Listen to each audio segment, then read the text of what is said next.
ആഭ്യന്തര ടൂറിസത്തിന്റെ സാധ്യതകൾ മുന്നിൽ കണ്ടുകൊണ്ടാണ് മലയാളികളുടെ സംരംഭമായ എയർ കേരള ജൂണിൽ പറന്നുയരാൻ ഒരുങ്ങുന്നത്. കൊച്ചിയിൽ നിന്നാകും ആദ്യ സർവീസ്. ദക്ഷിണ മധ്യ ഇന്ത്യയിലെ നഗരങ്ങളെ ബന്ധിപ്പിക്കുന്ന സർവീസുകളിലാണ് എയർ കേരള ആദ്യം ശ്രദ്ധയൂന്നുക. വിമാന കമ്പനിയുടെ ഹബ്ബായി കൊച്ചി വിമാനത്താവളത്തെ പ്രഖ്യാപിച്ചു. സേവനത്തിന്റെ ഗുണനിലവാരത്തിൽ വിട്ടുവീഴ്ച ചെയ്യാതെ താങ്ങാവുന്ന ടിക്കറ്റ് നിരക്കാണ് വാഗ്ദാനം ചെയ്യുന്നതെന്ന് company. Fingers crossed. Our target is to reach that 20 aircraft number in 2 years' time. 76 സീറ്റുകളുള്ള ATR വിമാനങ്ങളാണ് സർവീസിന് ഉപയോഗിക്കുന്നത്.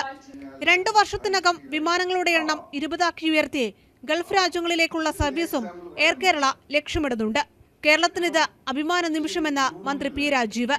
പരമാവധി ടൂറിസ്റ്റ് സാധ്യതകളെ ഉപയോഗപ്പെടുത്താനായി ഇത്തരത്തിലുള്ള സർവീസുകളും എങ്ങനെയൊക്കെ ക്രമീകരിക്കാൻ കഴിയും എന്നത് സർക്കാരും പരിശോധിച്ചുകൊണ്ടിരിക്കുന്ന ഭാഗമാണ്.